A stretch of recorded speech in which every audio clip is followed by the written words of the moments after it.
Hello everyone, welcome back to my channel. My name is Brittany. This is the Brittany Reacts Show. And on this show we talk all things entertainment news and movie news. And we have a lot of news to go over, a lot of things that I just have to catch up on. Because the SAG strike just ended, there's been just a barrage of news over the weekend. So we're still catching up from stuff from like last week. Like I know you guys have been asking me about the Coyote versus Acme thing. We're going to talk about that today.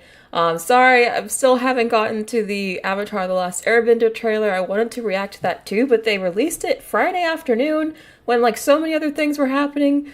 I might get to it tomorrow. I'm sorry. But I'm trying to get to as much as I can. We still have a good stream though. We still have a very good stream. We're going to talk about Marvel. They're still in a huge, they're basically a transition point. The Marvels obviously didn't do very well, so we're getting a lot of news about changes happening over there. There's a rumor that they're canceling Avengers Kang Dynasty. I did touch on it briefly yesterday in yesterday's stream, but it was kind of like added on at the last minute because the news just dropped. So I do have more in-depth thoughts for you today. Plus, it looks like Disney might be going back to 2D animation or experimenting with it again, so that gets me excited. Although I am nervous that apparently no one knows how to do normal regular old school 2D animation anymore, so that's gonna be a problem. But anyway, how are you guys doing? Hi Laura B, hi the Blue Gecko Nerd, hi Pretty Princess, hi Nicholas Wilson, hi Nate Lawrence, hi World of Entertainment, hi Josh Loves Movies, hi Luciana, hi Divine, hi Little Joe's Animations, hi Rachel, hi Jojo Rod, and thank you to each and every one of you who comes to my show each and every day. I deeply, deeply appreciate it. Alright, so like I said, we have a lot to go over. And we do have WTF news at the very end, so if you want to stick around past the member comments, we have WTF news. It's a fun WTF news. Nagisa, thank you so much for the super chat. Deeply appreciate it. What about John Wick and the Terminator anime?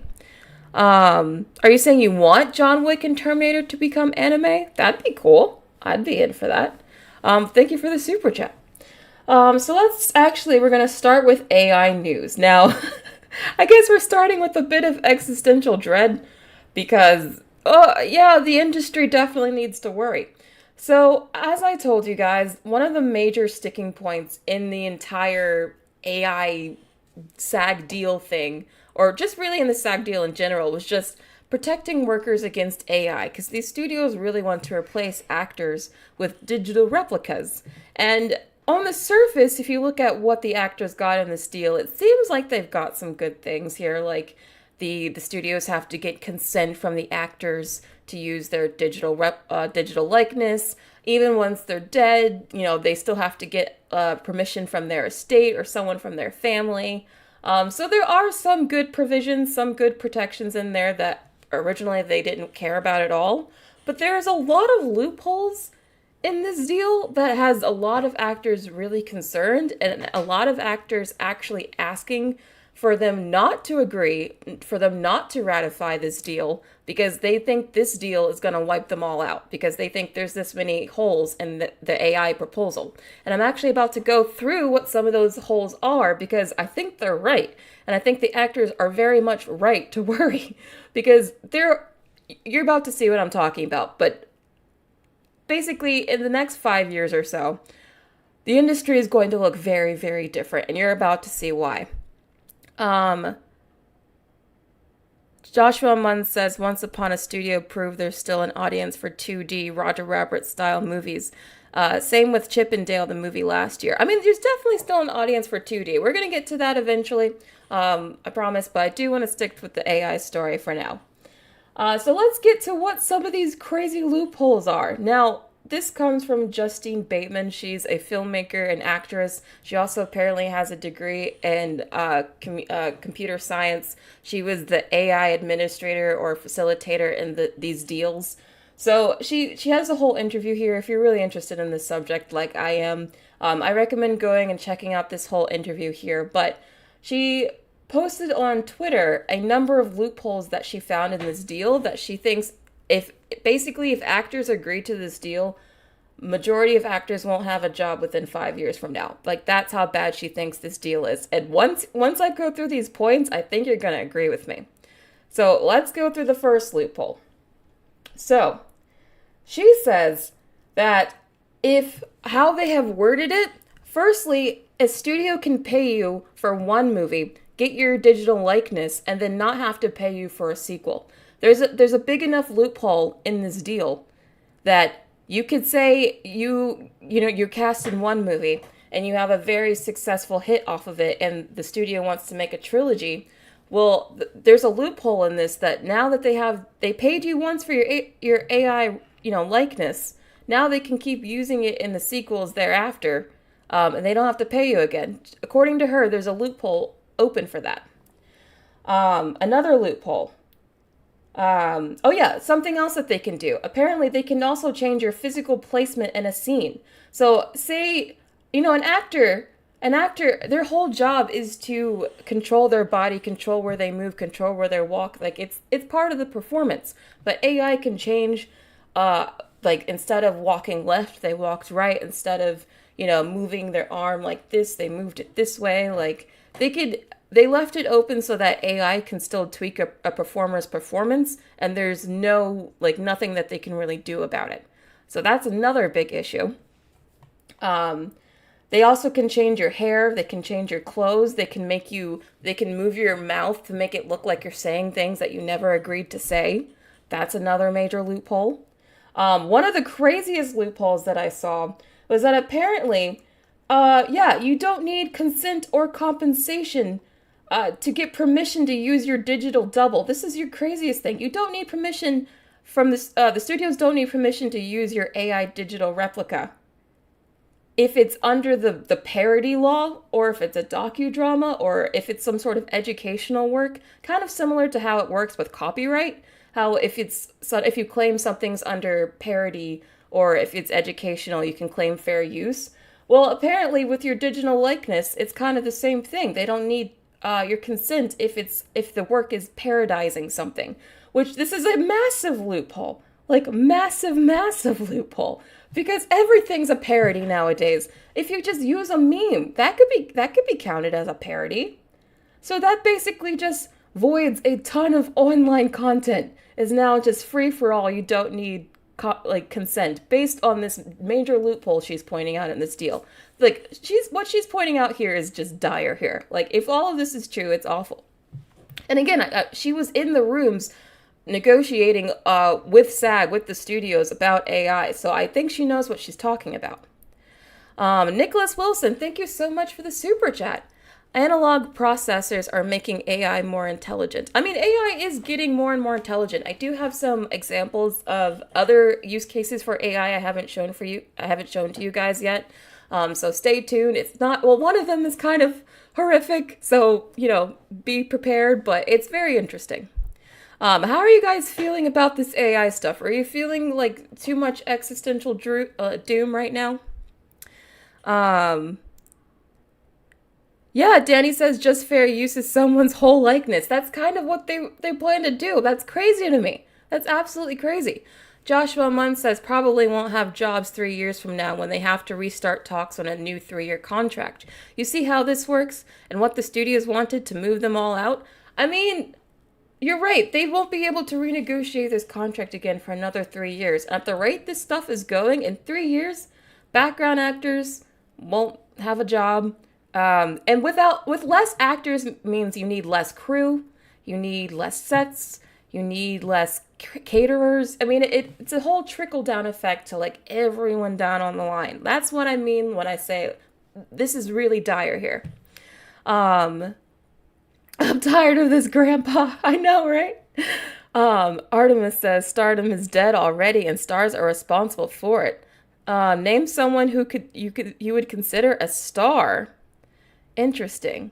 So you're saying you don't care that AI could replace actors because the Hollywood star is basically dead?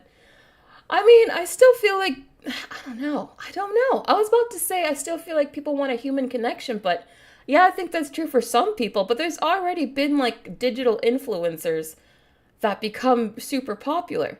Like I've actually found one on TikTok recently, like a completely CGI character, yet she has like millions of followers. And no one knows who's actually behind it. It's just like a completely digital character. people do fall in love with fake fictional characters all the time. So I don't know. That's why I think actors, they do face an existential threat, because especially like the younger generations who will get used to these AI digital creations, they're not going to care about real actors the way that us and like the generation that grew up with it have. They're going to get used to it and they're going to attach themselves to that stuff. So I think it's like I said, it's very existential. Vincent says, oh no, I'm sticking with AI questions for right now. Little Joe's Animation says, if something seems too good to be true, it is. This was all a scam. AI is going to rule entertainment and art. Not just entertainment and art, just like kind of everything. It's really horrifying. I'm just covering the entertainment space. But anyway, like, if you really want to go through this whole list, it's very, very good. I'm not going to go through everything, but she points out the fact that visual effects workers are also severely, left open, exposed in this deal. There's basically what this deal does is they still allowed studios to even use digital performers. How both the writers and the directors, when they got a deal with the studios, how they used the language with AI was that a human could not replace a writer. A human could not replace a director.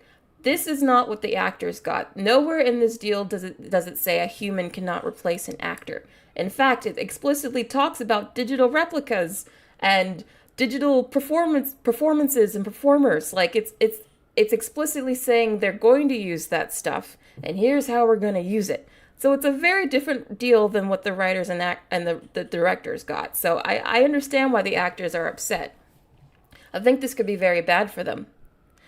Starfilm Studios says, what about all the directors like me? Are we going to be in place if I'm going to work from Glitch Production?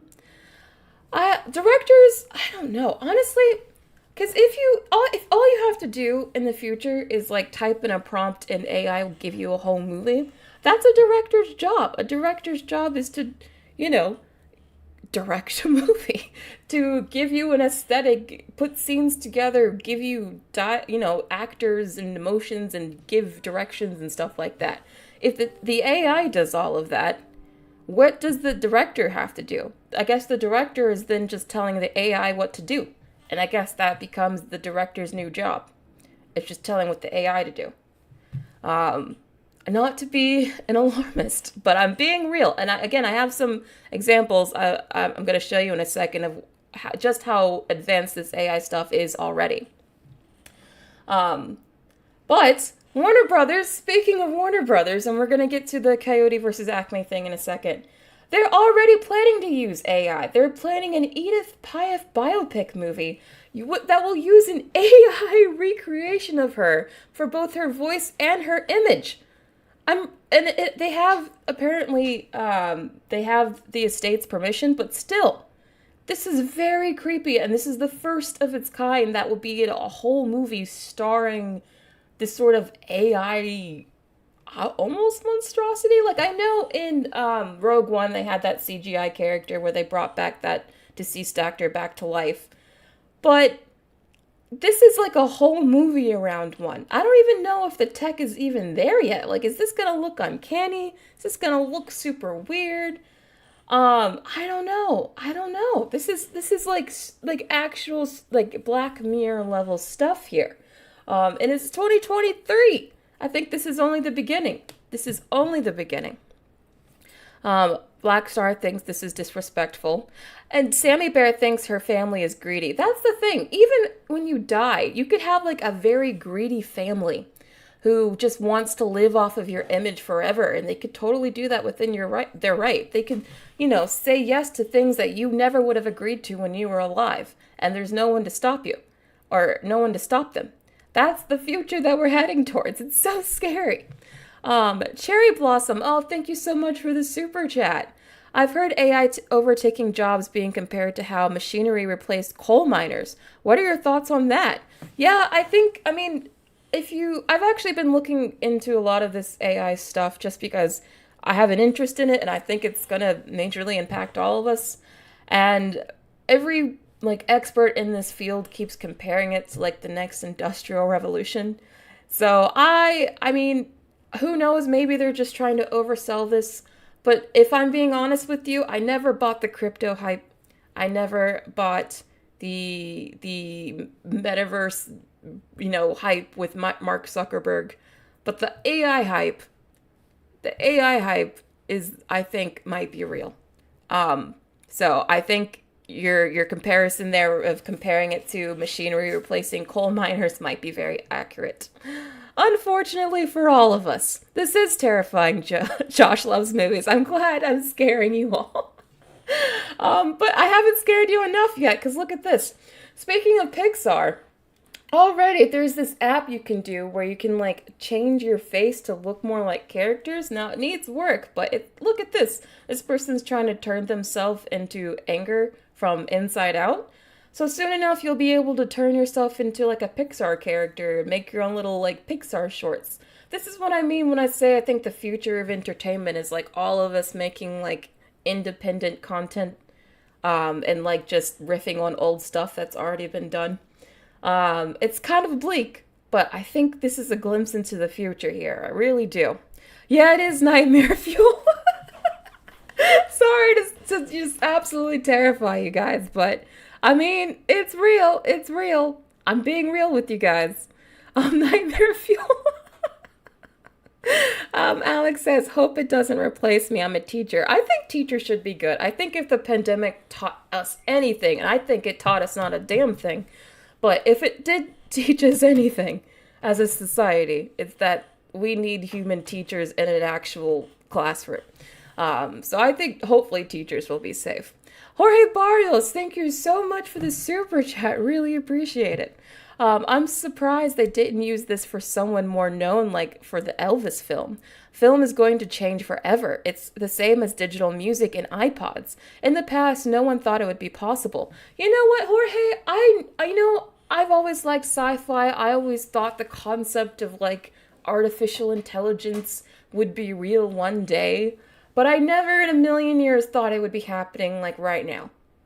I thought this would be happening like when I was like way, way older, like gray, wrinkles everywhere. I thought I'd be like on my way out by the time we'd get to something like this. Not like when I'm still, young. This is crazy to me.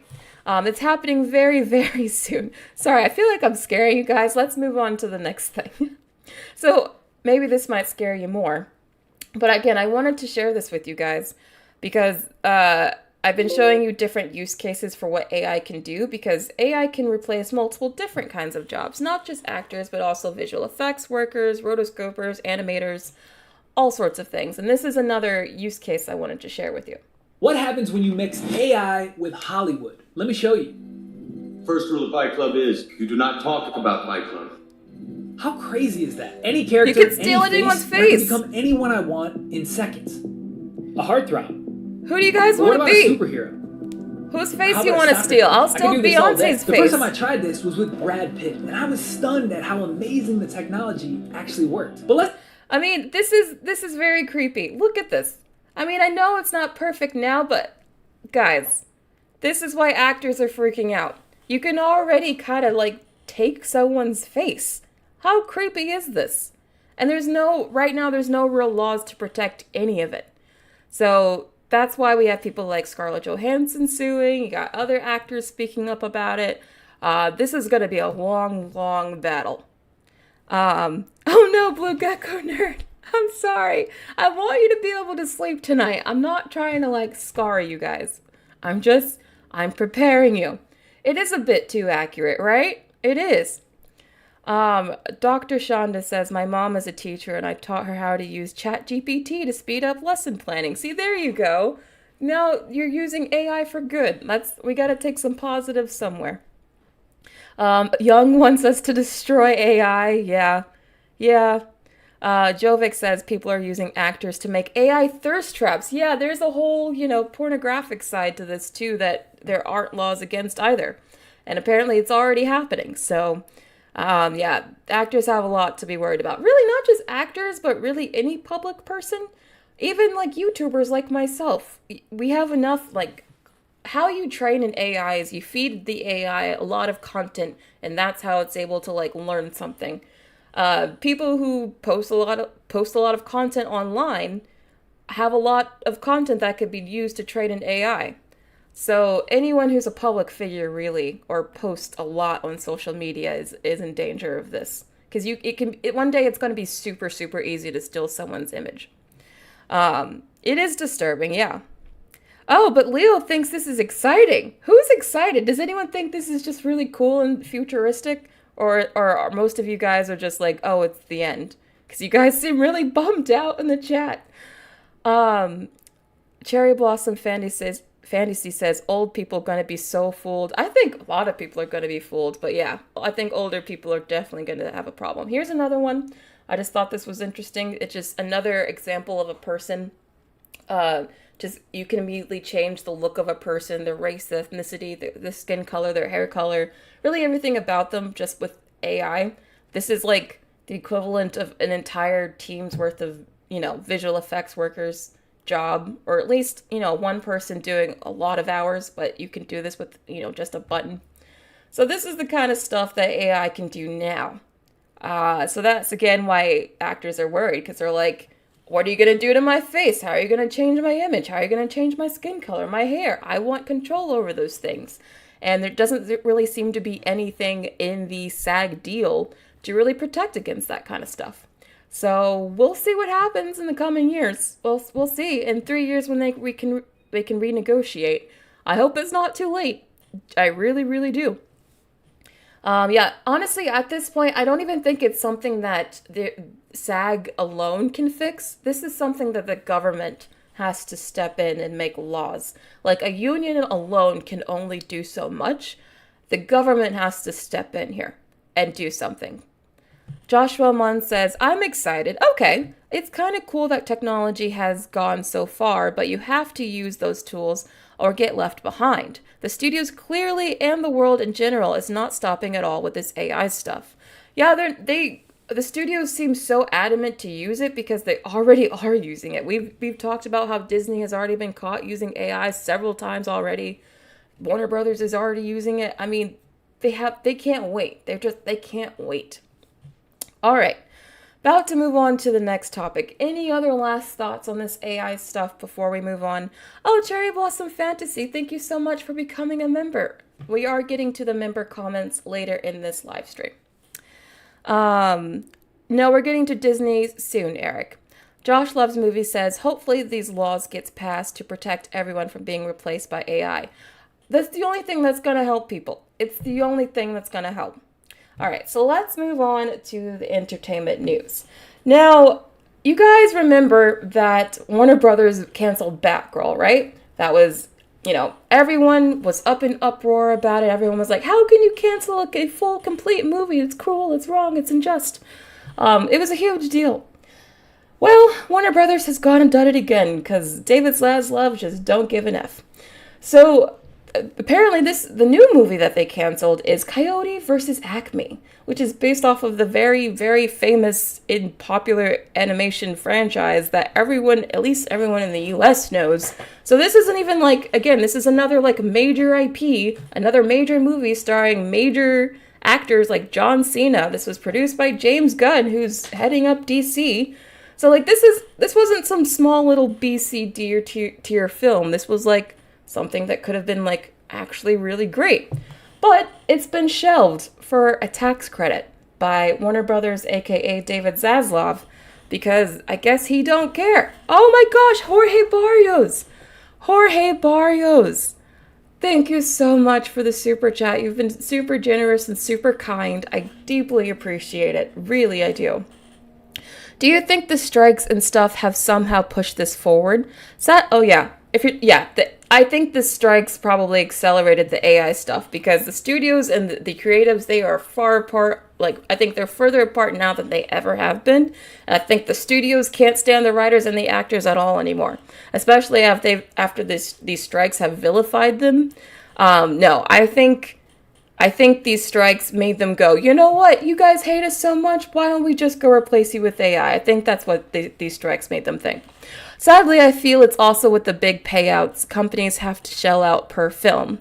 Marvel was paying RDJ almost $25 to $30 million per film before his kill-off in Endgame. Thoughts?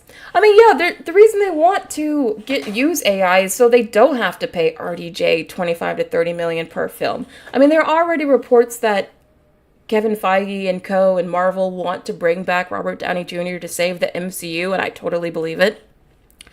But he's going to be expensive. Apparently, he was already asking like 75 million, like, for Infinity War and Endgame. Like, Robert Downey Jr. is expensive.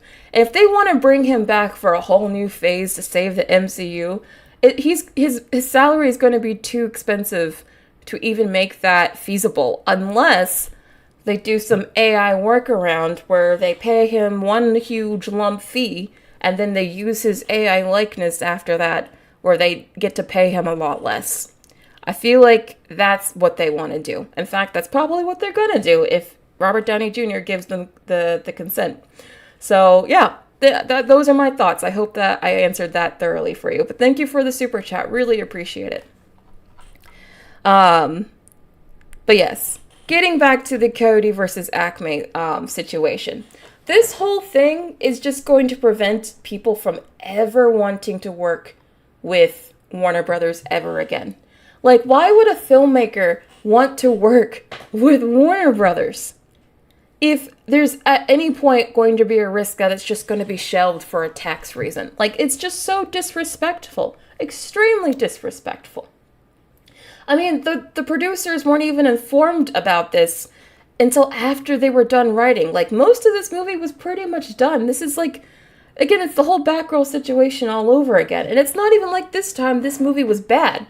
Other animators came to its defense saying that it was the best of its kind since Roger Rabbit. The leads are super likable. It's beautifully shot. The animation is great. The ending makes everyone fucking cry. I mean, these were rave reviews. It's not even like with Batgirl, when that got canceled, there was no one coming up and being like, well, actually, the movie was good. Well, this time, people were like, no, the movie was great. What are you doing? Like, they're literally only shelving it because they just, honestly, Warner Brothers is desperate for money. They're really desperate for money. And this just shows you that David Zaslav has no respect for animation because he keeps going for the animated properties.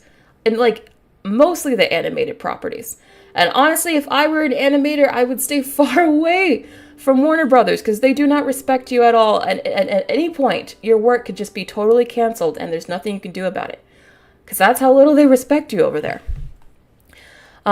Josh Loves Movie says Warner Brothers is the worst studio, even worse than Disney. I think you're right, Josh.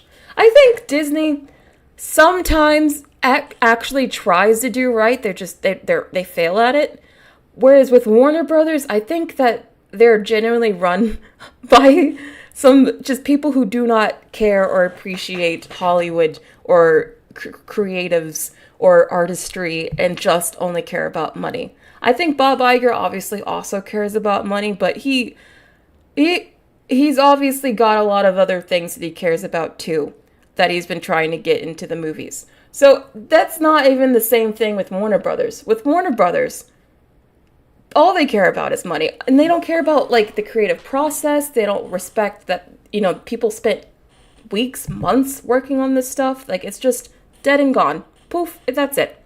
I mean, it's disrespectful.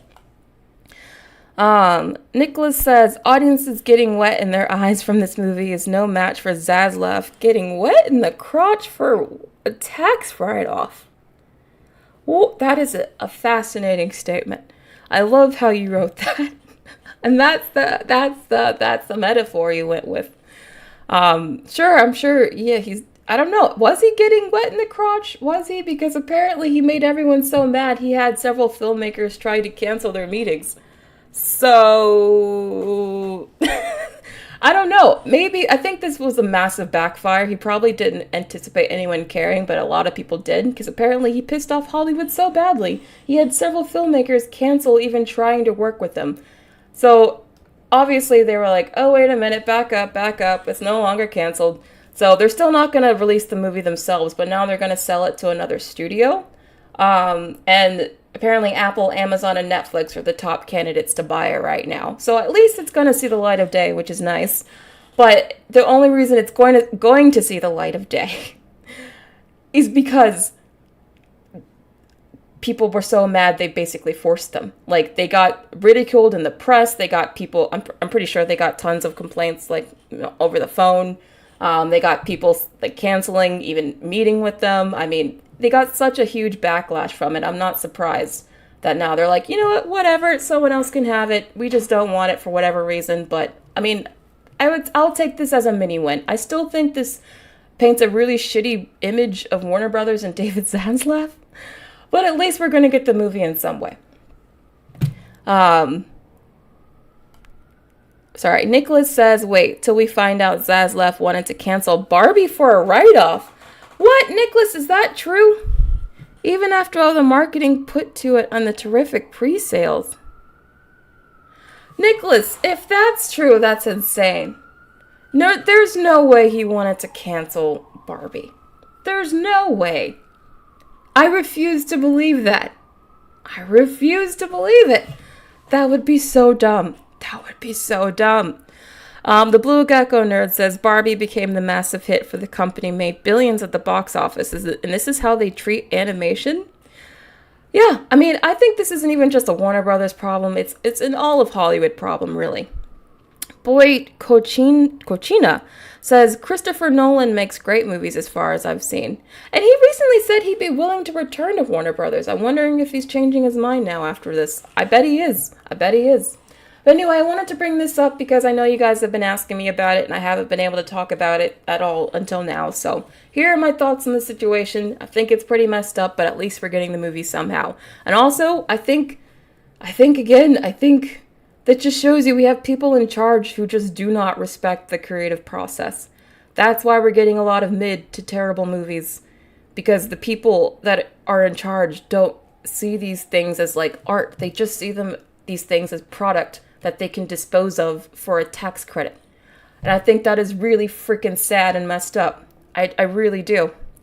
But yeah, at least we're getting the movie somehow.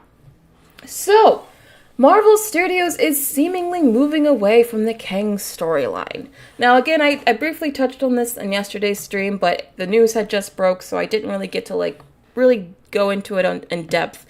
So, I do want to talk about it today, because I think this is actually a good thing. I think, as I've been saying, I don't think Kang is working out. I think every iteration that we've seen him in has actually gotten worse. So he was actually pretty decent in the first season of Loki. I thought he actually had promise. I was like, okay, who is this Kang guy? Let's see more of him. And then we saw him in Kang and Quantumania, and he went out like a punk, getting, beaten by a bunch of ants. So I was like, that's dumb.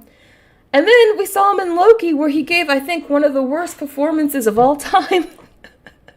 I think he should earn a Razzie. I know Razzies are for movies, but if they're whatever TV equivalent for Razzies there are, he should get it, because that performance in Loki Season 2, what on earth was he doing? Someone should have told him to just take it several layers down, just several notches down.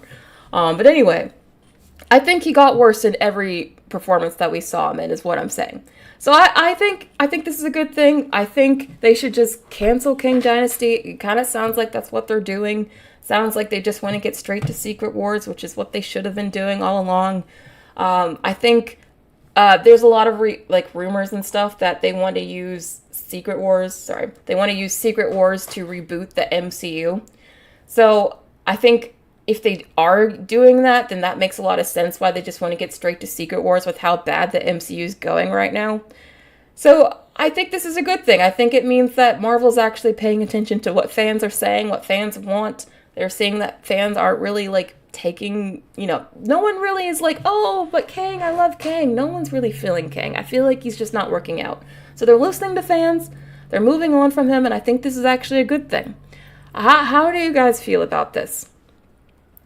AMS RR Emix says, Jonathan Majors is actually a good actor, but a crazy person, unfortunately. Yeah, I mean, he's facing up to a year in jail because of the what he's up against for domestic abuse allegations. Innocent until proven guilty, but there is a lot of smoke around this guy, a ton of smoke. I mean, again, I know this is just random person on Twitter, but there's a lot of people who said that they've known him before he was famous that are like, he's a sociopath, he's an abuser. There's even been like other allegations from like other people across like in the UK and America and other countries being like, yeah, Jonathan Majors is a huge, asshole. So a lot of smoke. So I know we gotta stay innocent until proven guilty, but I honestly think even if he is innocent for this particular crime, just how the people in his life describe him, it doesn't sound like he's a real, stand-up guy at all.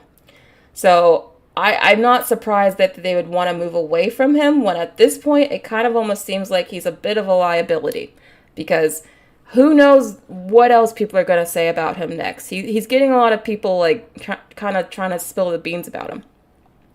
Alexander Padilla, thank you so much. Oh, well, you've been a member for a month now. Thank you for being a member for that long. Thank you for continuing to support the channel. Really appreciate it.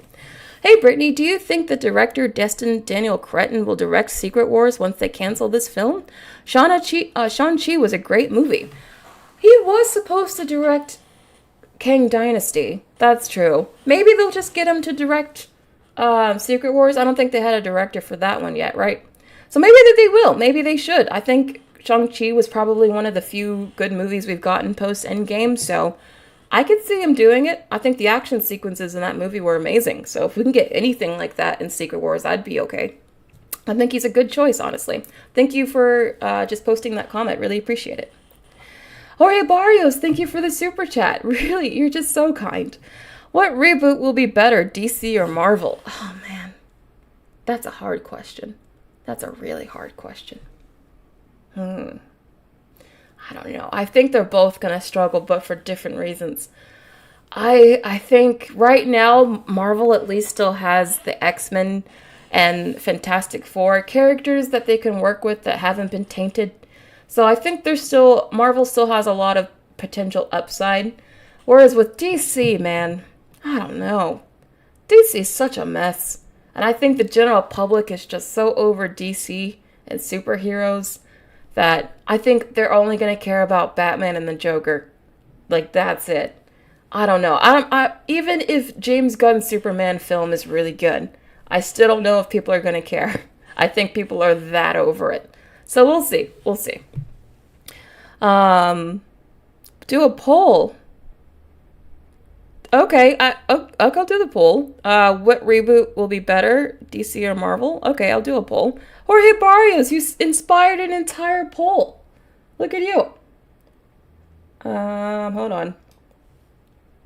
Where am I going? All right. Since you guys like polls, I know I don't do them nearly enough.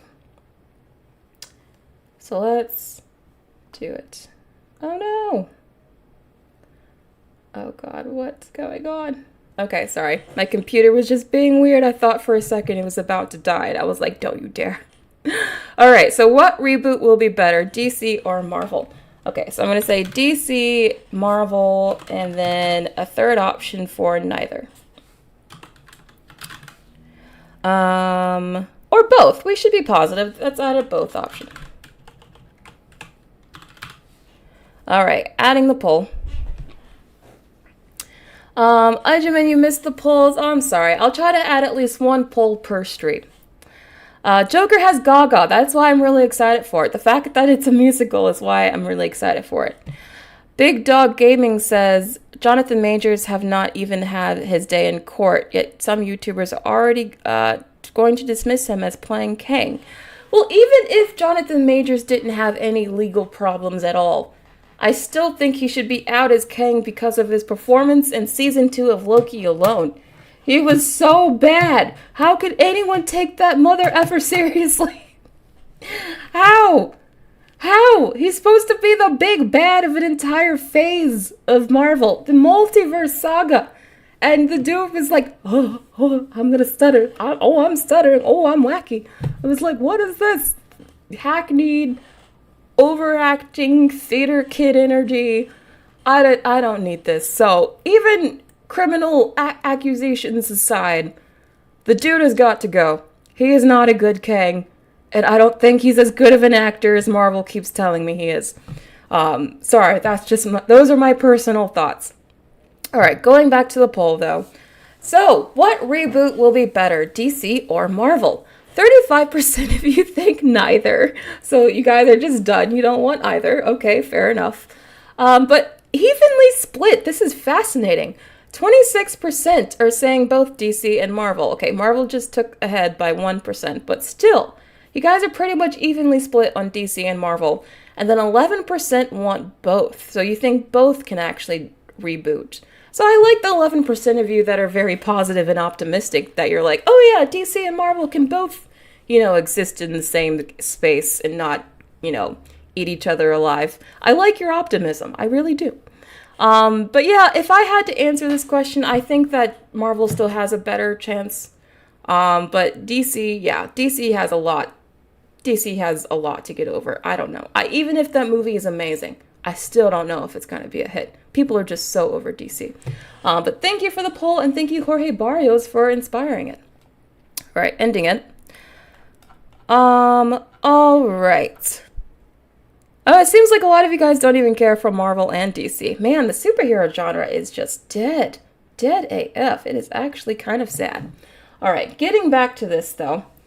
So, now as I said, Avengers Secret Wars is supposed to be this big Avengers movie where they bring back everyone. And I'm not just talking about people from the previous MCU movies. I'm talking about like Tobey Maguire's Spider-Man again.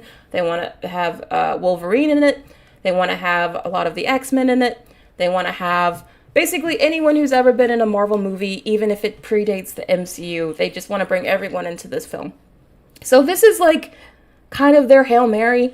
This is their break the e-stop button for emergencies. This is their, if this doesn't do well, if people don't care about this, we're just kind of done and dead forever.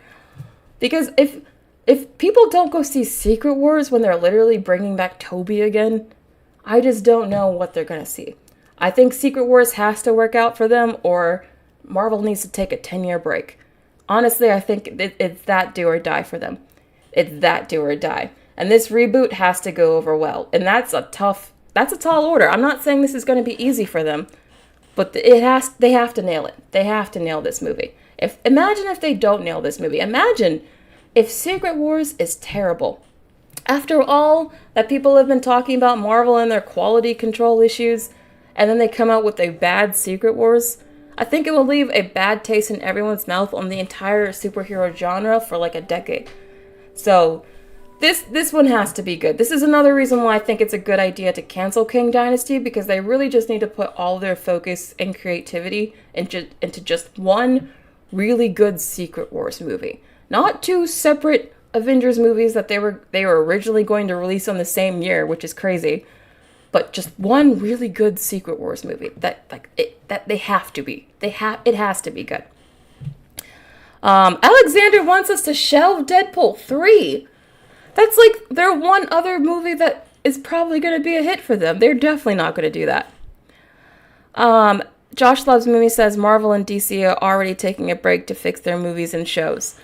I mean, we're getting one DC movie and one Marvel movie next year, so that's kind of a mini break. But I don't know, I feel like they need a longer break than that. Joshua Munn says, I think people are just over Hollywood in general. There's always going to be some hits like Barbenheimer, but other than that, in some video game movies, no movies for any studios have done gangbusters. What I've been noticing is that I think for a movie to do really well, it has to have a lot of hype online, like specifically on social media. Because I've noticed the movies that have done really well this year have been movies like Barbie and Oppenheimer and Mario and Five Nights at Freddy's.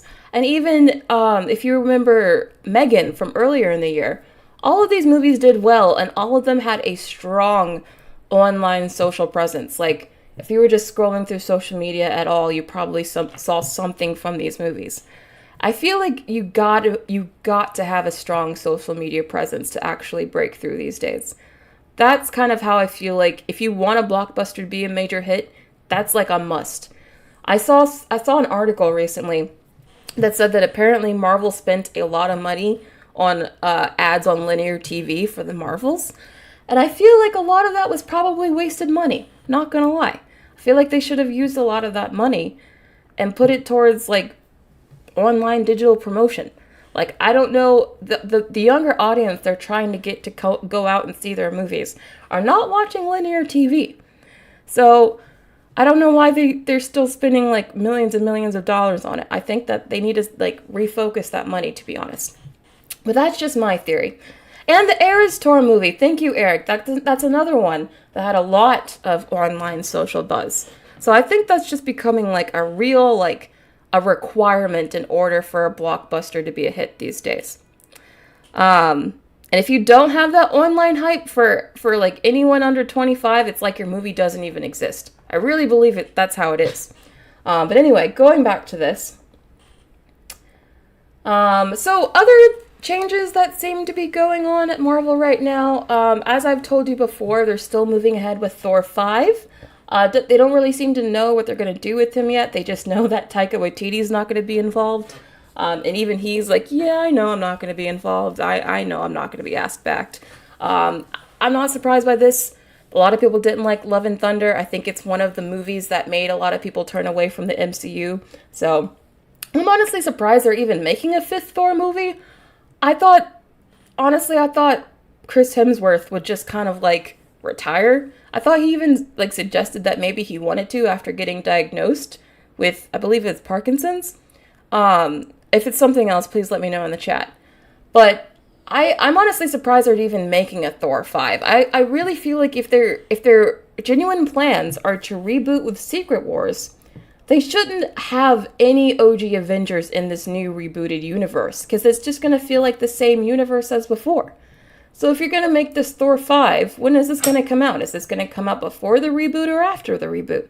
And if it's coming after the reboot, then what's the point of the reboot if you're still going to have an OG Avenger? So I feel like this movie shouldn't happen, because I feel like what they really need to do is just reboot and have a whole new universe where they focus on the X-Men. And I don't see how this movie can come out before the reboot, so I just think they need to cancel this. As much as I like Thor, I don't understand why they're still making this movie if they plan to reboot. And if they are planning to keep Chris around, then again, what's the point of rebooting? If you still have an OG Avenger, that makes no sense to me. How do you guys feel about this? Do you want a Thor 5? Do you want Chris Hemsworth sticking around? Do you want Taika Waititi sticking around? Do you think that Thor should actually stick around after the reboot? Because I don't. What do you guys think? Oh, it's Alzheimer's. Sorry. Thank you. Okay, Alex is saying pass. Brandon is very happy that there's no Taika. Okay. Oh, Joshua says Taika confirmed Thor 5 is a non-story. I wouldn't be surprised, because I don't think a Thor 5 makes any sense. Yeah, most of you are saying no. This is so sad, because I would consider most of you probably to be like at least huge Marvel fans at one point. And not even you guys really want a Thor 5. Oh, Alexander wants to shelve it. Yeah, okay. This is sad. How the mighty have fallen. Oh my god. Okay, well, so you guys are all in agreement with me. This is probably, maybe this isn't a real story, I don't know. But I am just talking about it because it was in the news. So if there is a Thor 5, I think it's a mistake and they should cancel it. But he's still doing his Star Wars movie. Why is Taika Waititi still doing the Star Wars movie? That's a disaster in the making. Do you really think Taika Waititi and Kathleen Kennedy are going to be able to see eye to eye on anything? That's a disaster in the making. Like, it's going to be a solo situation where they switch out directors halfway through and have to reshoot the whole thing. Because he's not going to work in that studio system under Kathleen Kennedy. I cannot see this happening. How is the Taika Waititi Star Wars movie still happening? Why can't they just admit that should be canceled? How? This movie, do you guys actually want this movie? Do you guys actually want a Taika Waititi Star Wars movie? Do you think this movie will actually see the light of day? I can't believe they're still saying this is happening. I just thought they would have said this was canceled long ago, but they're still saying it's a real thing. How? Jorge Barrios, another super chat. Thank you so much. With all those characters, how much will Secret Wars need to be profitable? That's going to be interesting. That's why we brought up the AI discussion earlier. Because you're right, all of those salaries are going to be ridiculous. Just Robert Downey Jr.'s alone is going to be ridiculous. So that's probably why they want to use AI for some of these people, because they're like, well, we can't bring back all the OG Avengers. Their salaries are going to be too expensive. Oh, what if we just pay for their scan and then just keep using them forever? That's what they want to do. It's horrifying and disgusting, but that's what they want to do. Okay, Josh Loves Movies says keep him far away from Star Wars. Alexander just wants to shelve all of his projects. Okay. Real and Star Wars is dead, but they're still trying to put out a new movie that's gonna flop. If Kathleen Kennedy produces it, it's gonna flop, just because her name is attached to it.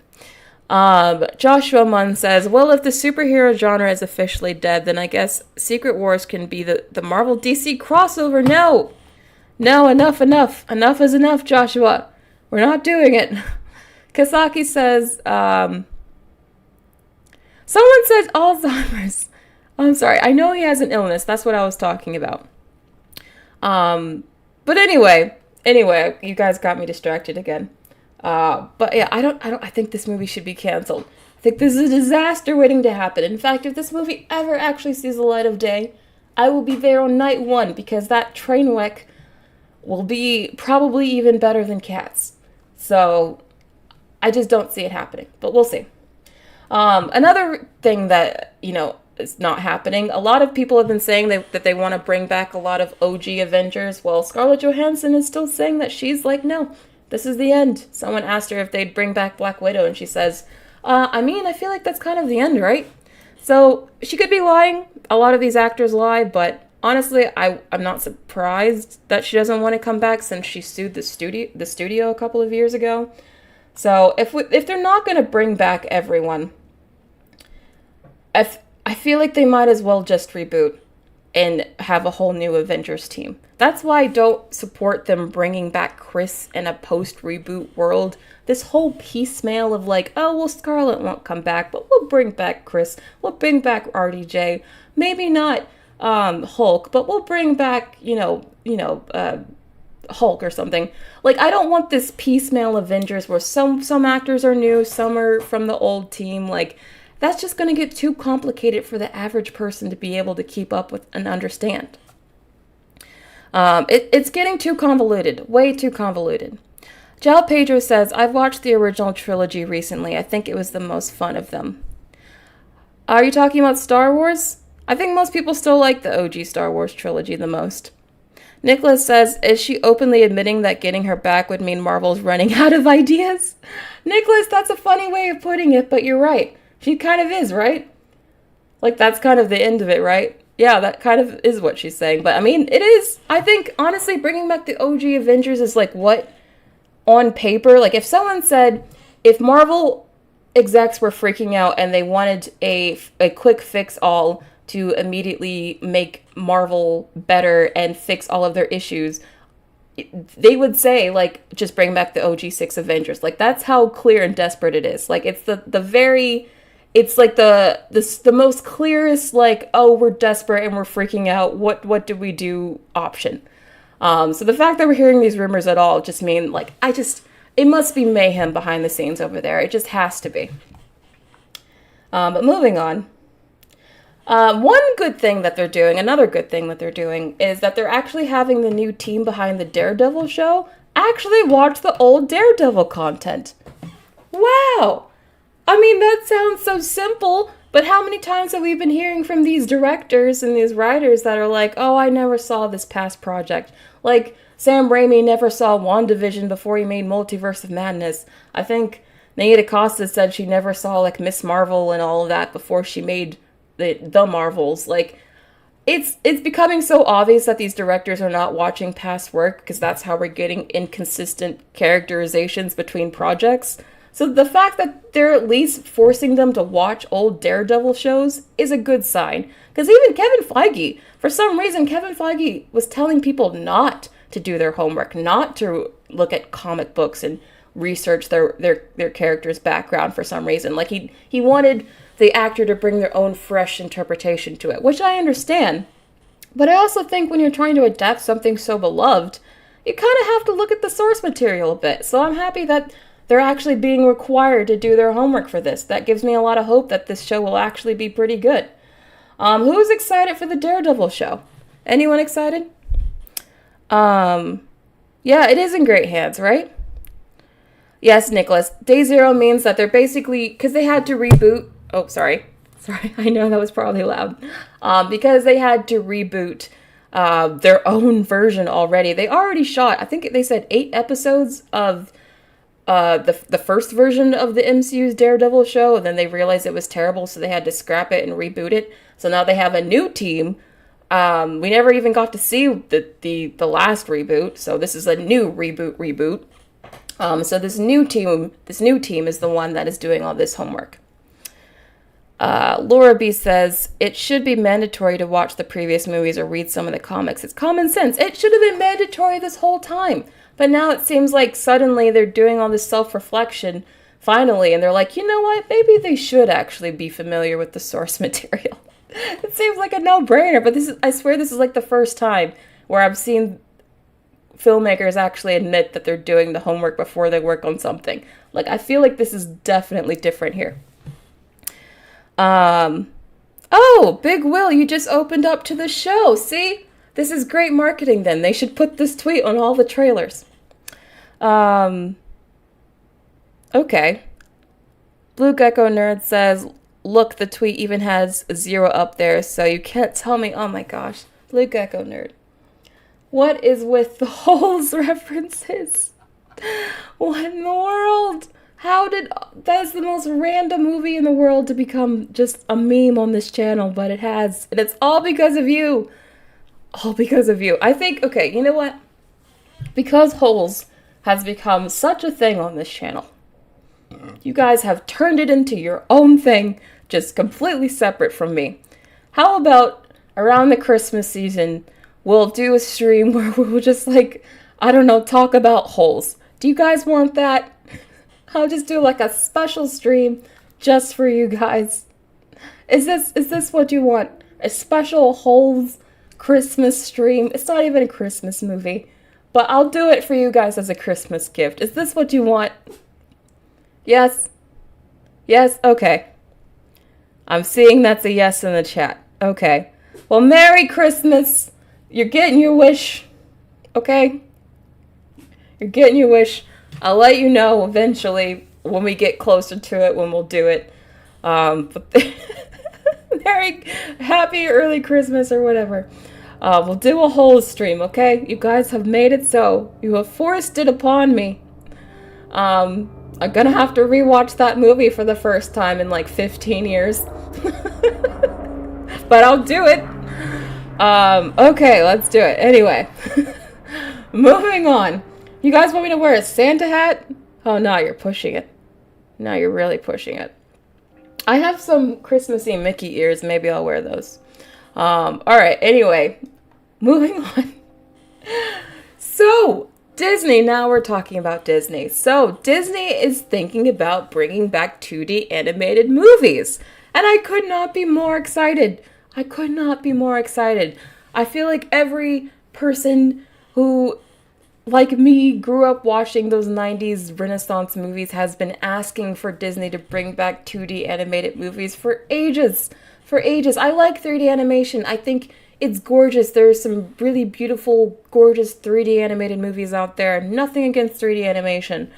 But the fact that we kind of went all or nothing and we just completely like abandoned 2D animation for only 3D animated movies is really sad. And I've been missing this kind of lost art form here that I really want Disney to bring back. And it sounds like they're actually listening to fans. Look at this. I should probably have titled this stream to Disney is finally listening to fans, because these are actually some positive developments here. But anyway, I'm very, very excited about this. And in fact, it sounds like they have already been trying to tease a little bit of 2D animation, because apparently in Wish is one of their first movies in a long time where they have incorporated a lot of 2D animation mixed with 3D animation. In fact, the wishing star character was originally supposed to be 2D animated. So I like that they're slowly. Sorry about the ringtone. You guys know I can't control these things. I'm sorry. I'm doing my best, y'all. I'm doing my best. Prancer! Alright. So, there was actually a report I found from last year where apparently Disney is actually planning to produce not just like a few things, but they're looking at doing originals, hybrids, features, series. Like they're looking at doing a lot of things here, which is I think it's a good thing. And the reason why I think that they're doing this at all, honestly, is because of Across the Spider-Verse. I think the fact that Into the Spider-Verse became such a big phenomenon and changed the animation game and made really, it changed the animation field in such a way that it made every other animation studio finally start to experiment with their animation style. Like before then, most studios were still going with the same Pixar look that everyone had been going with for decades. Spider-Verse was the first movie to really like popularize a whole new style, and that's why we're starting to get like other studios experimenting with different animation styles. So I think the only reason we're even getting Disney wanting to finally go back to 2D is because of Spider-Verse. So I just have to give Spider-Verse its flowers there. In fact, I think Disney even knows this because apparently the visual effects supervisor for Spider-Man Across the Spider-Verse was at Pixar's headquarters recently, lecturing them about the creation of the Spider-Verse movies. So, my oh my, how the tables have turned. We've gone from Pixar being the king of animation to being the leader in the industry to now they're getting lectured to by other animation studios and, you know, people from other studios about how they make their movies. I think this is just like the biggest admission of defeat that I've seen from Disney Animation in a while, to be honest. I mean, I think this is a good thing. I think it's smart to learn from the competition. But the fact that, like, Pixar is getting classes from the competition, literally, like, I just know for a fact that Disney execs probably forced them to do this. Like, I know Bob Iger probably made this a mandate or something. Because, you know, Pixar has been struggling lately. So he probably was like, well, what do people like? What, you know, animated movies are actually doing well? Oh, I know the Spider-Verse films. Let's get the Spider-Verse people over here and actually teach them something. That's what this kind of seems like to me, to be honest. But I think it's a good thing. I mean, of course you should learn from the competition. And I hope they actually do pick up some stuff, because the Spider-Verse movies are really good. But I think it's kind of a little bit, I don't know, low-key embarrassing. I don't know. What do you guys think about this? I know. Sorry about Prancer. I'm sorry. Scarlet Phoenix V says, long have gone the days in which we got Hunchback of Notre Dame level quality animation. The current Disney animation lacks care. Yeah, that's what people have been saying about Wish's animation. They've been saying it just looks unfinished. It looks like it's not really rendered properly. And to be honest, I think a lot of those critiques are right. So yeah, Disney used to be known for just top tier animation, and now they're quite literally getting schooled by the competition. Literally. Jessica Sheath says, it's probably taken time, but they can teach their current animators how to draw 2D animation since most of them haven't have a clue. Oh, I was actually about to get into that, Jessica. I'm glad you brought that up. Because you're right. Do you guys remember the latest Mary Poppins Returns movie? There's a whole segment in that film that is 2D animated because it's supposed to be reminiscent of the original Mary Poppins movie where they also had a 2D animated sequence. Well, I remembered when that movie came out that the director actually said that in order to do that animated sequence, he actually had to go and find old animators that used to do 2D animated stuff like decades ago and bring them out of retirement just to be able to animate this sequence, because he couldn't find enough animators today that were working that could do 2D animation like how it used to be done. He had to literally bring animators out of retirement to do this. So that's why I'm very nervous. Even though I'm very happy that they're finally going to do something with 2D animation, I think it's long overdone. I'm also nervous that they don't have enough talent over there that would know how to, do it and bring the same quality that we'd expect from their previous 2D animated movies. So I don't know. I'm still going to be hopeful and optimistic about it, but I'm not going to lie. Seeing the fact that even for just like a 2-minute sequence in a mostly live action movie, they had to bring people out of retirement just to get something done because no one today knows how to do it, is really sad. So, it's just the state of things. Everything's done with the computer now. I get it, but like, man, is that kind of depressing when you hear about it. Josh Loves Movies says the Bob's Burgers movie was the last 2D animated movie from Disney. I actually saw the Bob's Burgers movie. I really liked it, and the 2D animation looked so good. It looked really good. Rusty Shackelford says this is what happens when Disney was playing Keeping Up with Pixar's. I know. They never should have gotten rid of their 2D animation division. They always should have had a 2D animation division and a 3D animation division. And they should have been making movies in both mediums, in my opinion. It never should have just been an all-or-nothing scenario. Kisaki says, hire a bunch of starved Japanese animators to help make Disney 2D movies. Well, they might actually be doing that because the animation industry in the West is kind of collapsing. So actually there are a lot of rumors that they plan on hiring talent overseas to do a lot of the animation. So they might actually be going to Japan and hiring animators over there, which would be bad for, animators here in the US. Joshua Munn says, here's what you need to do, Brittany. Oh God. You do a watch party where everyone that has a Disney Plus account or a way to watch 2003 Holes can all watch it together. Oh man. I would love to do a live watch along on YouTube, but unfortunately YouTube would take this channel down in a heartbeat. Copyright reasons, I'm sorry. The only thing I could do for that is like a watch along where I watch it off screen and you guys watch it off screen, but we all sync up at the same time so you still hear my reactions. We could do something like that. But I couldn't have the actual movie on screen, unfortunately. But anyway. Yes, I thought I would just bring up that little tidbit about Mary Poppins because I thought that was very interesting. And it sounds like you guys thought it was interesting too. So that's the end of that topic. I do want to get to the member question now. Again, if you want to be a member, all you have to do is press join at the bottom of the screen to become a member and support the channel.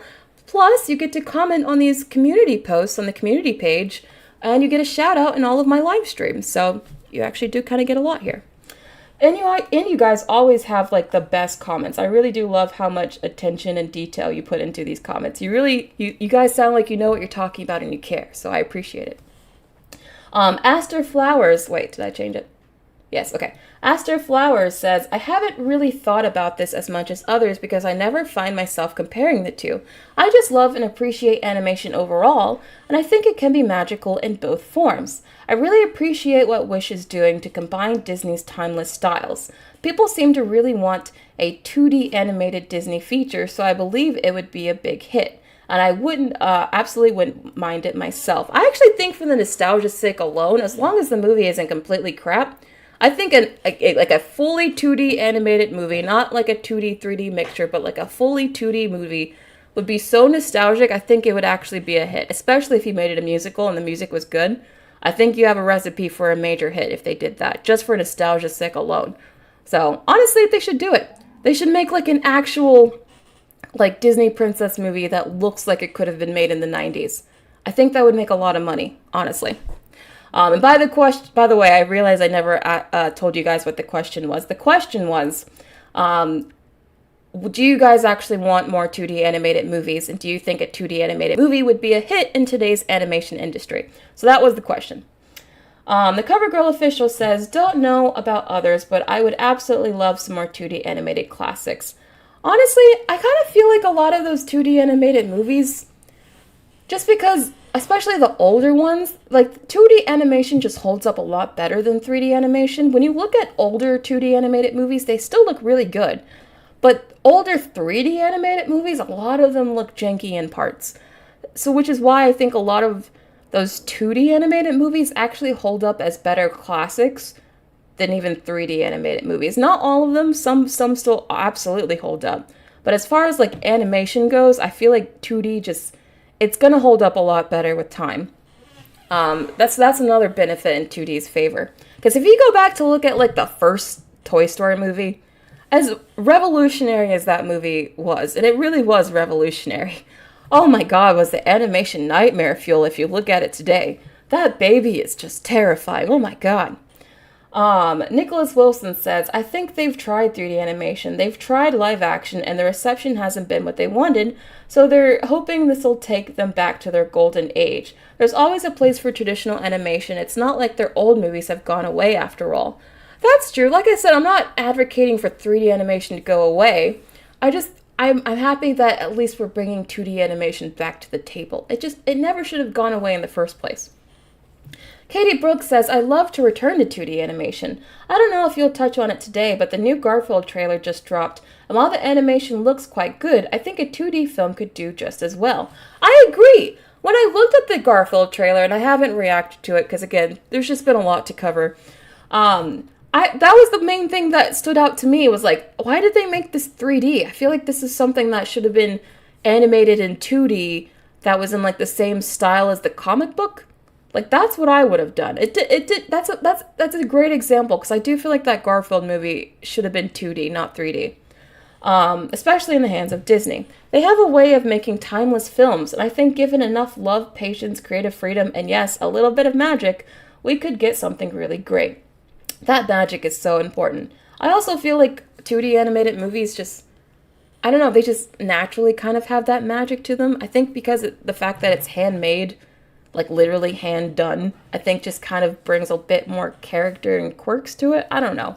But there's just a magic to 2D animation that I feel like is kind of missing in some 3D animated movies, not gonna lie. Rachel says, oh, right, you want to stream just devoting to reacting to trailers? Maybe I should do that. If there's not a lot of news tomorrow, I might do it. Like, I'll catch up on the Garfield trailer, the Avatar: The Last Airbender trailer. There's probably another trailer I missed. I think there was, actually. Maybe I should do that. Would you guys want that? Because I am trying to catch up on everything. It's just, there's like a flood of news this week. Maybe I'll do that tomorrow. Kazaki says, did not like Garfield's voice. Chris doesn't even sound like the cartoon or like the live-action movies. I thought Chris Pratt just sounded like Chris Pratt. I don't think he sounded like Garfield. I actually thought his Mario voice was actually pretty good. But his Garfield voice just sounds like him to me at least. Yes, Chris Pratt is Garfield. I know. He's playing like every iconic cartoon character now. It's crazy. The animation critic says, don't put Toy Story in the comparison when Chicken Little looks the way it does. I haven't seen Chicken Little in a while. Does it look bad? Oh man, I can see how that movie probably didn't age well. And Disney pioneered animation during the Great Depression and got way too much credit for Toy Story's existence. That's true. Disney didn't even own Pixar when Toy Story was created, so that's probably very true. But anyway, there's a new Zack Snyder trailer. Oh yeah, I forgot there's the Rebel Moon trailer too. Yeah, I think I need a stream just for trailers. Maybe I'll do that for tomorrow. Jorge Barrios, thank you again for the super chat. Wow. The Prince of Egypt movie looked amazing in 2D animation. The music was great. The Prince of Egypt movie is incredible. I think it's truly one of the most underrated movies out there. Not just underrated animated movies, just underrated movies. Period. The music gives me actual chills. Like, I'm not even a super religious person and I love that movie. The music, the story, it's all just really good. But getting back to this. Where was I? Katie Brooks says, I love to return to 2D animation. Oh no. Where'd I go? Oh yeah. Oh, I read that. Okay. Alexander Padilla says, I would love for Disney to do another 2D animated film. I love their 2D films, is the ones that I fell in love with. I would love a princess one since those are the ones I rewatch often. Yes, a 2D animated princess film with musical elements and, you know, the side character, the whole works. I think it could do really well. I really do. But give it a complex story, though. I don't want just, like, the same Disney tropes that we've been getting in every movie. Give it an actual, like, complex story like Nimona or something. Like, that would be really cool. Chevlon Jr. says, maybe they could do another Tarzan franchise oriented. I know they already did one and sadly lost the rights by the original author of the books, but it would be nice to see more of the characters in the future from Tarzan. Also, I'd love to see future projects like Atlantis and Treasure Planet. You guys know I love Atlantis. And you know what? I'm about to say something crazy because I'm about to say the opposite of what I say about every other movie, but for Atlantis. Atlantis is the one film where I actually want a live action remake more than I want a sequel. Because I feel like it's this Atlantis is like the one movie Disney has that actually lends itself to a live action remake. Could you imagine? I'm imagining like some sort of like Pandora like beautiful escapist island place that is Atlantis. It could be gorgeous and big and epic, and you could have, the love story in the heart of it, which, people would really, I think, go for. I think there's a lot of potential in it. I really do. I want a live action Atlantis so badly. Any other movie, I'm like, no, just give me an animated sequel. But with Atlantis, I want a live action remake. Okay, rock, paper, scissors agrees with me. Thank you. Jovic says it's crazy that the same studio that did Prince of Egypt did Boss Baby. That is crazy. Oh man, Boss Baby that was a struggle. I know animated films, a lot of them are geared towards kids. I understand that. But when I saw Boss Baby, I was just like, what? ADHD fuel, like, I don't know, what is this movie? I don't know. Boss Baby was just not for me, is what I'm saying. That was something. So yeah, that and the Prince of Egypt movie in the same studio is crazy. You're right. But anyway, getting back to this. Where was I? Stella XGG says, absolutely. A return to 2D animation by Disney would be a refreshing move. While 3D animation has dominated recent years, the timeless charm of 2D animation has its own unique appeal. It could tap into a sense of nostalgia for those who grew up with classics like The Lion King or Beauty and the Beast. Plus, in a saturated market of 3D CGI films, a well-crafted 2D animation could stand out, offering a different visual experience. A different visual experience is like the crux here. It's why I think a 2D animated movie from Disney would actually do well, just because in today's environment, it would be so different. If Disney manages to blend the traditional charm with modern storytelling techniques, oh no, I do not want modern storytelling techniques. I want the old school storytelling techniques. No, F this. No, not F to you. Just, no, I do not want more modern storytelling. I want how writers used to write. I feel like writers do not write good stories anymore. I do not want modern storytelling at all, unfortunately. It could very well strike a chord with audiences, proving that classic animation still has a place in today's diverse animation landscape. Fully agree with everything you said except for this one thing. I hope I didn't offend you. I'm just talking about the modern storytelling. No, I feel like modern storytelling is broken. I want classic 90s storytelling. That's what I want. But anyway, how do you guys feel about this? It is very refreshing. Very true. Star Film Studios says Murder Drones was 3D animation and literally murder drones have creepy sense. I have not seen that. Was that good? That was one thing I was planning to see. But anyway, getting back to this. Chevlon Jr. says maybe they could do another oh, wait, I already said this. Did I just skip this one? I already read this one, right? Why could I not keep this track today? One track. Yeah, I already read this. Evil Connor says, yes, The Princess and the Frog is their last masterpiece. 3D attracts the masses, yes, but I think many would feel nostalgic or feel a need a new appreciation for traditional 2D animation if we got a good story and good soundtrack like we did with the Renaissance films, especially if we get unique and stunning art like we did at The Ball and Cinderella.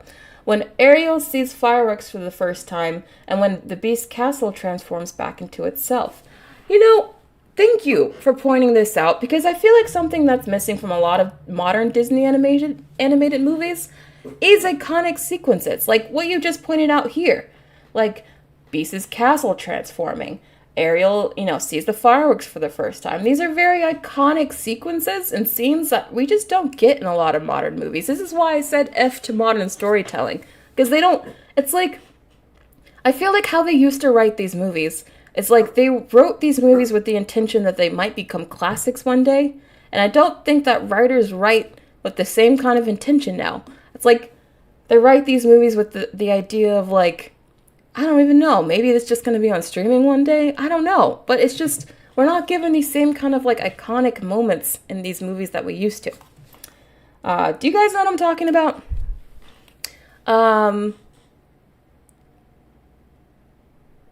Sammy Bear says last iconic sequence was Let It Go in Frozen. Yes, the Let It Go sequence in Frozen was iconic. Very true. Like, what was the most recent iconic scene? I can't even think of one. Seriously.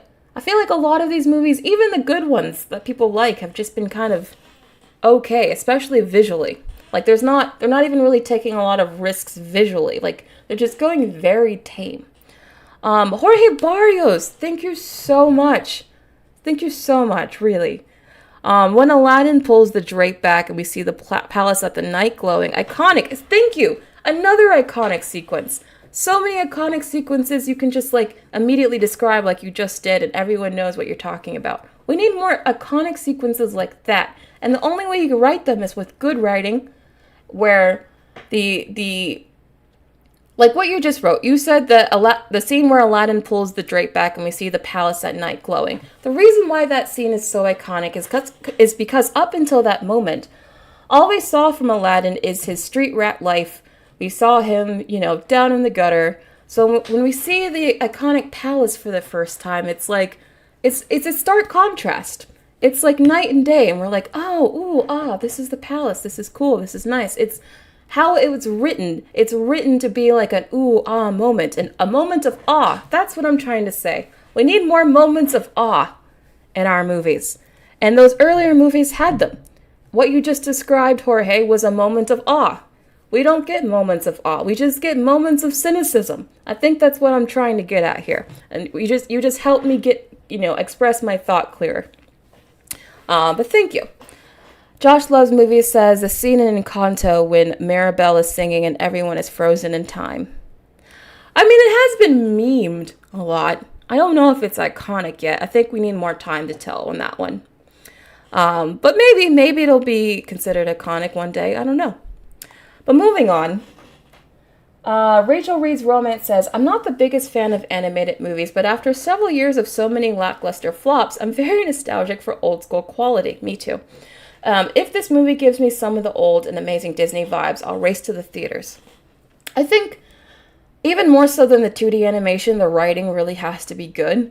So they need like great writers, like amazing writers. Like I want them to hire the writers from, I don't know, get the writers from Arcade. I know I bring it up a lot, but that show is so good and it's so well written.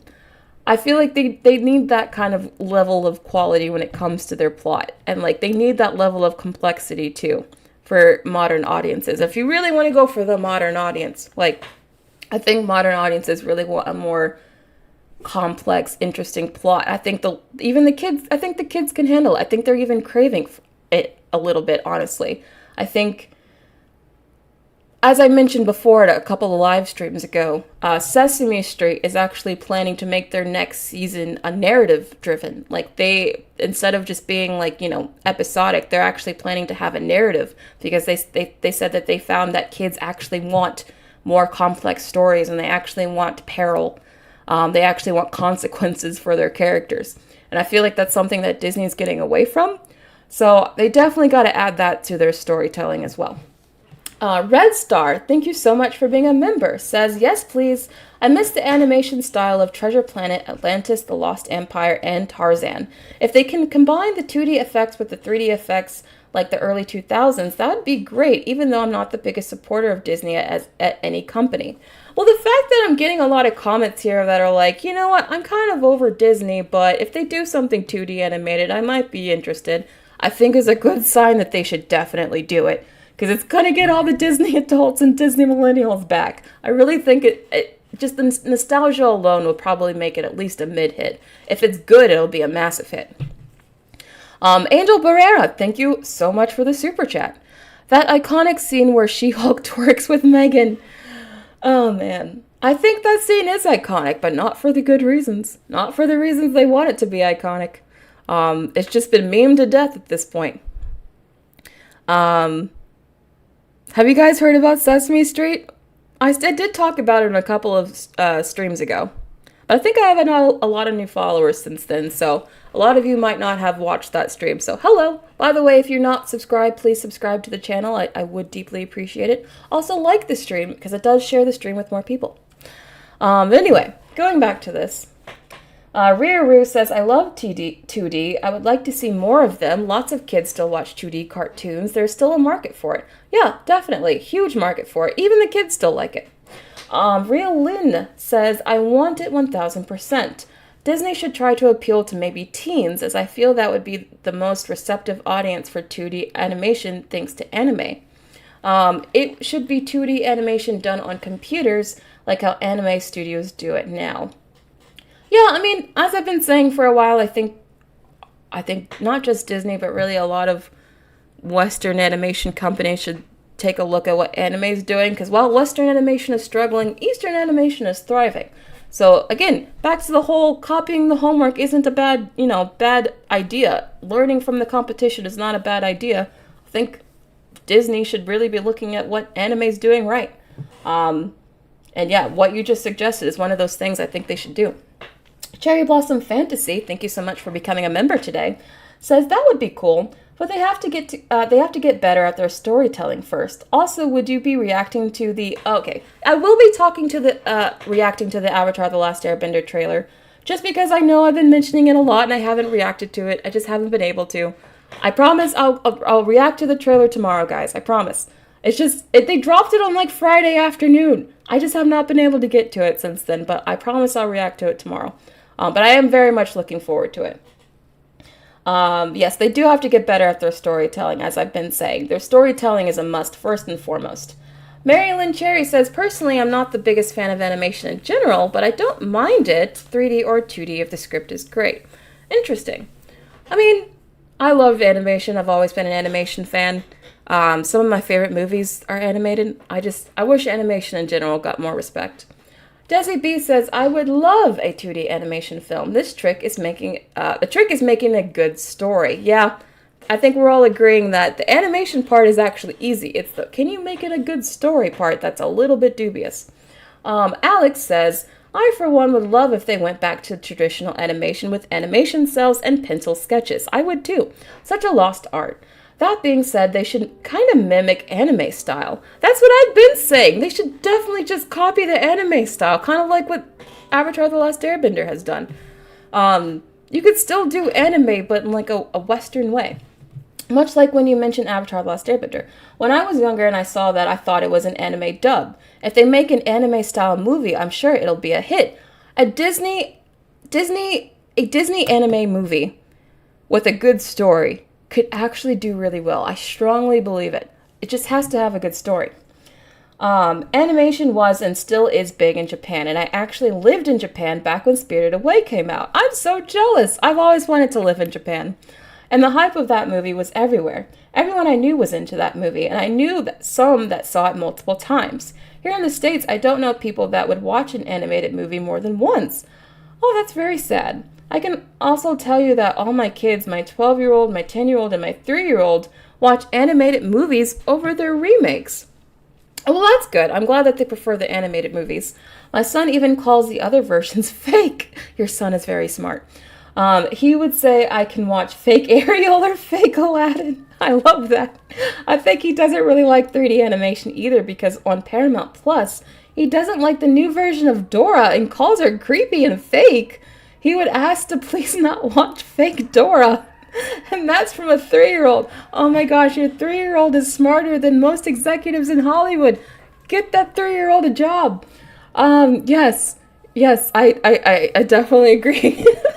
Like, why does Dora need to be in 3D? Like, Dora's another one of those shows that definitely should be in 2D animation.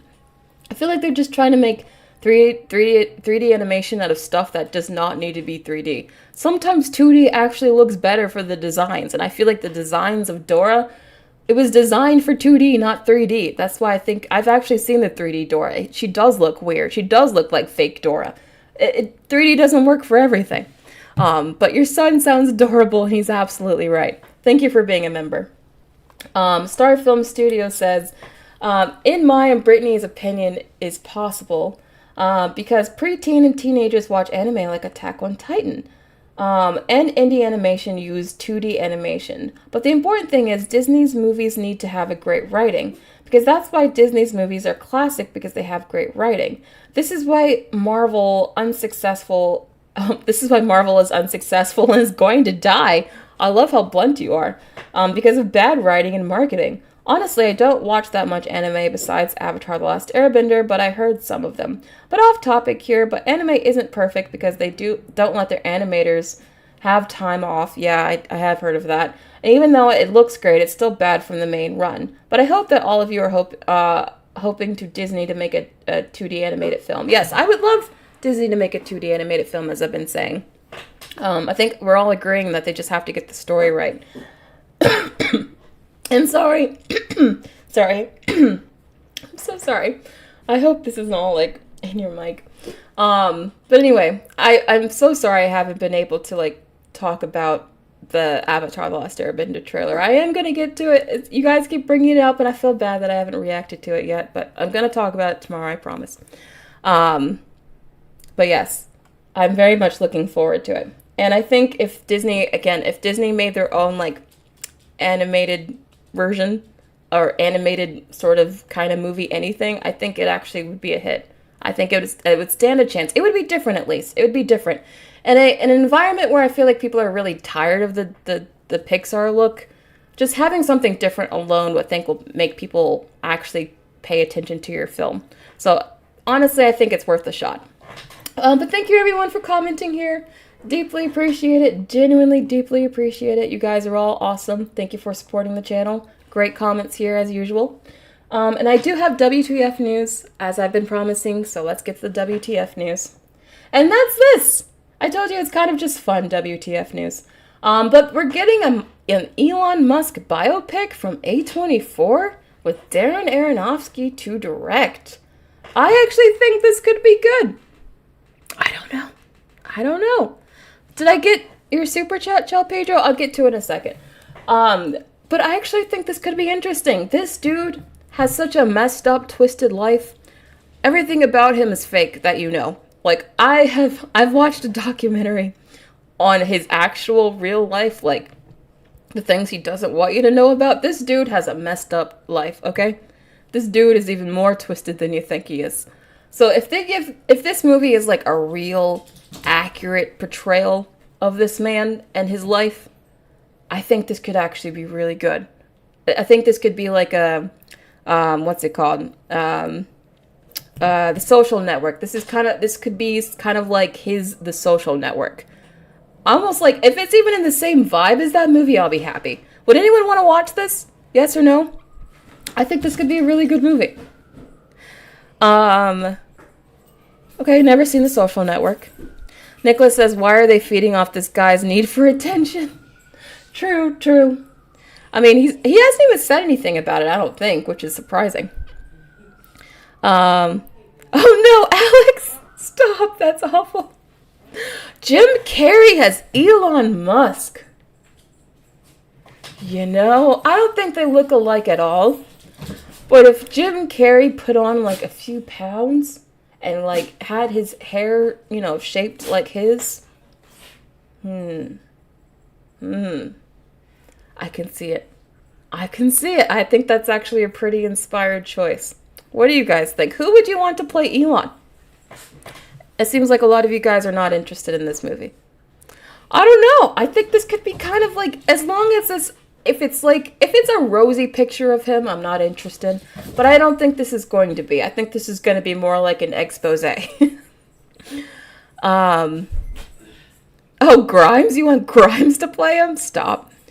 Piglet just wants to piss off Elon Musk. Okay. Okay, so yes, some of you agree with Jim Carrey. Okay, his hair is kind of shaped like this. All right, I haven't seen recent pictures of him. All right. So anyway, I think that's it. That's actually the last story. I don't have any other WTF news, but I just wanted to share this with you guys because I know you guys get sad when I don't have WTF news, so I had to find something for you. So here you go. But I just think that this movie could actually be good. I'm surprised a lot of you were very negative about it. I think people just really hate Elon. But what if it's like a movie that's negative about him? Would you still not want to see it? I don't know. I'm curious. But I do have one more super chat from Cherry Blossom. Thank you so much, Cherry Blossom. Blue Eye Samurai is a great show on Netflix. I'll try it. I haven't heard it, but I'll try it. There is the Shogun series on Hulu looks really, really good. I actually want to watch that, so I think I'm going to try that one out. But this was a fun show. Tomorrow, I'm just going to have a whole stream where I'm catching up on the various trailers that I missed. We'll react to a bunch of different trailers. It's going to be a fun show tomorrow, so make sure you're back here tomorrow at 4 p.m. Eastern Standard Time. I'm going to probably segment the animation part of this live stream, so I'm going to post that tomorrow. Thank you all for coming to my live show. This has been really fun. I love talking to you guys. I'll see you guys tomorrow.